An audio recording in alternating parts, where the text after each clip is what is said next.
கர்த்தருடைய பரிசுத்த நாமம் மகிமைப்படுவதாக.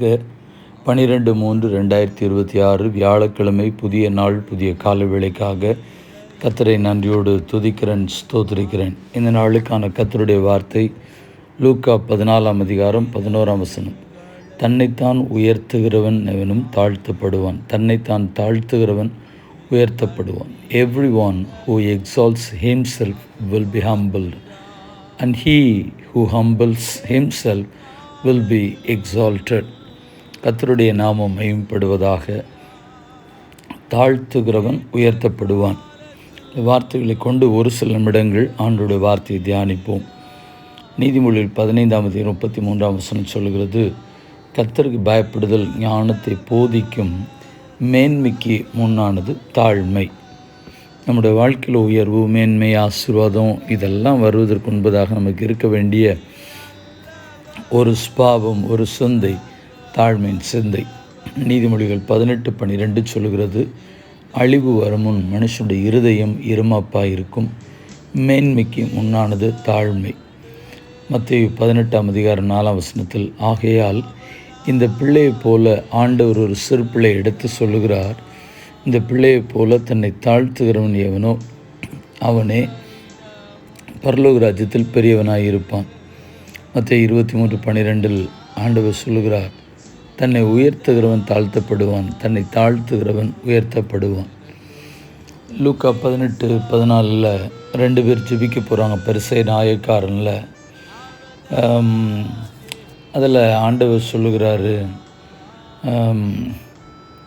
ஆயக்காரன் அவனை பார்த்து தான் சொல்லுகிறார், அவன் அல்ல இவனே நீதிமானாக்கப்பட்டவனாய் தன் வீட்டுக்கு திரும்பி போனான் என்று உங்களுக்கு சொல்லுகிறேன். ஏனெனில் தன்னை உயர்த்துகிறவன் அவனும் தாழ்த்தப்படுவான், தன்னை தாழ்த்துகிறவன் உயர்த்தப்படுவான். தேவ பிள்ளைகளாகி நமக்கும் தாழ்மை சிந்தையோடு கூட இருப்போம் என்று சொன்னால், நம்முடைய படிப்பை குறித்து, அந்தஸ்தை குறித்து, வசதி வாய்ப்புகளை குறித்து, பலவிதமான பெருமைகள், மேட்டிமைகள், சுயம், மானவம், கௌரவம், இப்படிப்பட்ட எண்ணத்தோடு இருப்போமே ஆனால் நம் வாழ்க்கையில் உயர்வே அல்ல, நஷ்டத்தையும் இழப்பையும் சறுக்குதலையும் வீழ்ச்சியும் நான் காண முடியும். நாம் இந்த அளவிற்கு வந்தது நம்முடைய படிப்பு, அழகோ, அந்தஸ்தோ, திறமைகளோ, தாழ்ந்துகளோ அல்ல, முற்றிலும் ஆண்டோடைய கிருபை. அந்த கிருபைக்கு நன்றியாய் வாழ்ந்து தாழ்மையின் சிந்தை தரித்து கொள்வோம். கர்த்தர் நம்மை ஆசீர்வதிப்பாராக. ஜெபிப்போம். பரிசுத்தமுள்ள நல்ல பிதாவே, இந்த நல்ல நாளுக்காக நன்றி. கிறிஸ்து இயேசுவின் சிந்தை எங்கள் ஒவ்வொருவருக்குள்ளும் இருக்கட்டும். தாழ்மையின் சிந்தை எங்களுக்கு வெளிப்படுத்தப்பட்டு பேச்சில், எண்ணத்தில், உணர்வில், பார்வையில், சுபாவத்தில், சொல், செயல், சிந்தனைகள் எல்லாவற்றிலேயும் தாழ்மையின் சிந்தை வெளிப்படுத்த கர்த்தர் எங்களுக்கு கிருபை பாராட்டும். தீமைகளுக்கும் பொல்லாப்புகளுக்கும் நீங்களாக்கும்.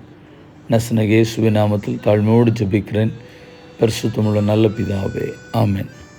வாழ்த்துக்களுடன் ஜெபங்களுடன் pastor Jebadas. WhatsApp 9345353730. May Jesus bless you all. Amen. நேற்று கேள்வியும் பதிலும். செம்மையான வார்த்தைகளில் எவ்வளவு வல்லமை உண்டு. யார் யாரிடத்தில் சொன்னது? யோபு தன் சிநேகிதனான தேமானியனாகிய எலிப்பாசிடம் சொன்னது. யோபு 6:25. இந்த நாளுக்கான கேள்வி, நீ மேன்மை அடைய மாட்டாய். யார் யாரிடத்தில் சொன்னது? மீண்டும் வார்த்தைகளுடன் ஜெபங்களுடன் நாளை தினத்தில் உங்களை சந்திக்கிறேன். ஆமென்.